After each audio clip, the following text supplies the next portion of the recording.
વકીલ હિતેશ ગુપ્તા સામે નોંધાયેલી એફઆઈઆરના વિરોધમાં વકીલ મંડળનું વિરોધ પ્રદર્શન.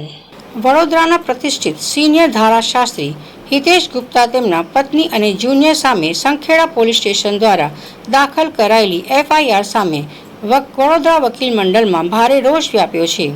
વકીલ મંડળના પ્રતિનિધિઓ અને ગુજરાત બાર કાઉન્સિલના સભ્યોએ પોલીસ તંત્ર સામે ગંભીર આક્ષેપો કર્યા છે.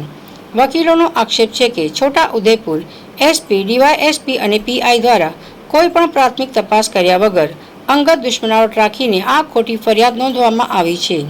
વકીલ ઉપરાંત તેમના પરિવારને હેરાન કરવાના હેતુથી પત્નીનું નામ પણ કેસમાં સાંકળી લેવાયું છે.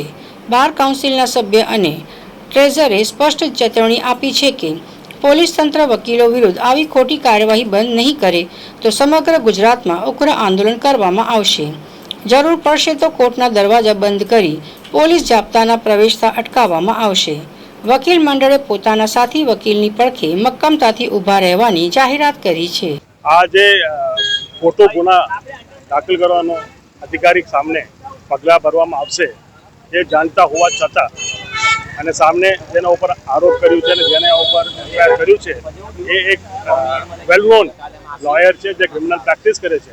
એને અંજામ ખબર હોવા છતાં જે એફઆઈઆર કર્યું એને અંજામ હવે આ ઓફિસરને ભોગવવું જ પડે. અમે કાયદાકીય લડત આપીશું અને આ મેટરમાંથી હિતેશભાઈને ગુનામાંથી નિર્દોષ ઠરાવવા માટે જે કંઈ જરૂરી પડે ફાઇલ ચલાવીને કે સમરી રિપોર્ટ ફાઇલ કરાવીને કે ક્વોશિંગ કરાવીને, પણ સાથે સાથે નિર્દોષ છોડાયા પછી જે અધિકારી આની અંદર ખોટી રીતે ષડયંત્ર કરીને એફઆઈઆર કર્યું એના ઉપર પગલાં ભરવા માટે એક ટાસ્ક ફોર્સ બનાવીને એમના ઉપર જેટલા બી કાયદાની અંદર રહીને જેટલા બી વ્યવસાય છે વિજિલન્સ ઇન્ક્વાયરી સમિટ દરેક અમે એક્સપ્લોઇટ કરીને આ કોઈ અધિકારી આવી રીતે ખોટી ફરિયાદ કરવાની હિંમત ખાસ કરીને કોઈ વકીલો ઉપર ના કરે એવી રીતે અમે જે કંઈ કરવાની જરૂર છે અમે કરીશું.